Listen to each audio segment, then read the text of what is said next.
All right, so picture this M wedged into an airplane seat, minding my business, when a flight attendant, face set like she's got somewhere else to be, leans over and says, "Sir, I need you to move to seat 32B. There's a family that needs to sit together, and your seat is the only one available." Now, let me tell you, I wasn't just some guy who grabbed the aisle on a whim. I paid extra months in advance because my knee's been shot since the war. You know how it is. Sometimes life leaves you with reminders that don't heal. But there she was, determined, polite, and just not giving an inch. Now, I wasn't trying to be a problem, but as she made it clear if I didn't move, that plane wasn't leaving. So what could I do? I got up, limped down the aisle, and parked myself between two strangers in the worst seat possible, pain flaring in my knee, feeling like I was burning a hole through me, thinking, look at that old man refusing to help a mom and her kids. Yeah, that happened. Let me back up a sec. Just a couple hours before, I'd been sitting at Denver International, hands folded, feeling that old Marine discipline settle in. Name's Frank Delaney, 78 years old, wearing my best attempt at looking sharp in jacket, black slacks, walking shoes that had seen better days. I'd booked that aisle seat on this flight to Annapolis, Maryland, months back. My granddaughter was graduating from the Naval Academy, the first in our family, since meaned I'll be damned if I missed it. So, I'm there in my precious 14C, stretching my bum knee, savoring the brief comfort, when suddenly the calm breaks. This flight attendant, Kayla, sharp suit, smile tight, as a drum asks if I'm in the right seat. "Yes, ma'am." She explains there's a mom and two kids, all split up, and my row's the only spot they can sit together. "I booked this because of my knee," I say, quiet but firm. She nods, tells me she appreciates my cooperation just for this flight, she says. The silence gets heavy. I don't want to make a scene, but I know any other seat means 5 hours of agony. I see the family up front, mom holding a toddler, two other kids fussing, and I think, what am I supposed to do? Be the guy who keeps a family apart? She offers me 32 back of the bus, middle seat. No room for my leg, next to the bathrooms. I know the drill. I try to stand my ground, tell her my leg won't make it, but she's got the patience of a stone. If you don't move, we can't leave. Now, everyone's watching, waiting to see if I'll be the jerk. Finally, I stand up, give my name and rank, and tell her under protest I'm moving for the family. No drama, no heroics. Just another old guy, quietly folding. So there I am, squeezed in 32B, my bad leg pinned, wedged between a kid in headphones and a businessman hogging the armrest, the air stale, the light busted, and suddenly I'm invisible. No one offers help. No one even makes eye contact. But someone is watching 3 rows up. There's this woman, maybe early 40s, named Charlotte, blazer folded beside her, laptop open, but not really working. She's been watching the whole thing. I don't know it yet, but she fires off a message to a friend at the airline, just a short note: veteran forced to move. Not right. Please escalate. Most folks would have just watched, you know what I mean? Meanwhile, I'm just there, hands on my lap, knee throbbing, try not to show the pain. The kid beside me's deep in a movie. The businessman's working like the seat's all his, and I feel smaller and smaller, like I'm disappearing. That's the thing about growing old. You get used to being an inconvenience. But back up to the front of the plane, things are moving.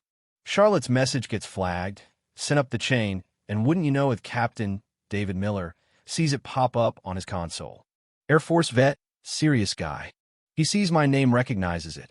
Even in suddenly the flight stops. Captain says, "Hold the taxi," and he comes down the aisle, not in a rush, just steady, like he owns the place. The cabin gets real quiet. People put their phones down.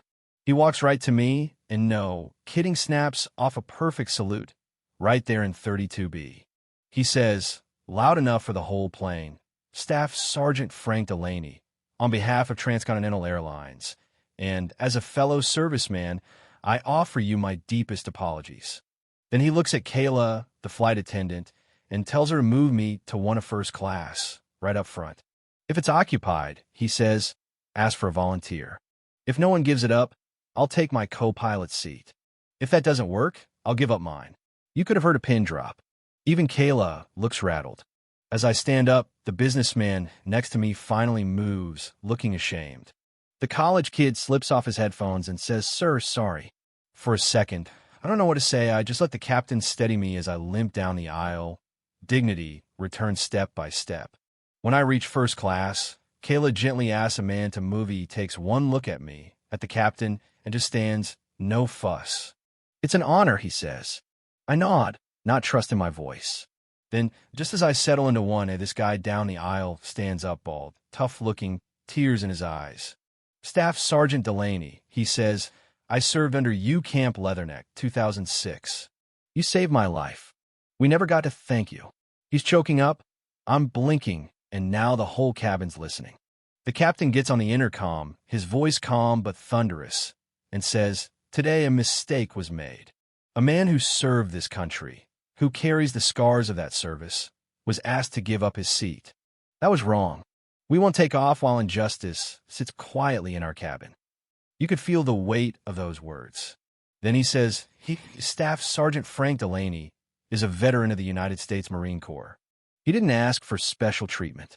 He just wanted to keep the seat he booked so his leg wouldn't lock up. He finishes, "We don't leave our own behind. Not in combat. Not at 30,000 feet. If this flight's late, I'll wear that with pride." And just like that, the cabin erupts into applause not forced, just pure, grateful. So we fly on. I land in Annapolis, sunlight streaming through the windows, not feeling invisible anymore. The crew thanks me, real gratitude in their eyes. And when Charlotte, the woman in the blazer, passes by, she squeezes my shoulder and says, "You reminded all of us who we're supposed to be." At baggage claim, my granddaughter's there in her dress uniform, holding a sign, "Welcome, Grandpa Frank." And when she hugs me, I let myself feel it all. I don't hold back. Later that week, a letter arrives from the airline lifetime guest of honor. No more booking codes or fees. Just tell us where I need to go. And then another letter comes, this time from the Army. Someone dug up an old report, finally making it official that back in '68, I pulled 6 Marines out of a burning vehicle under fire.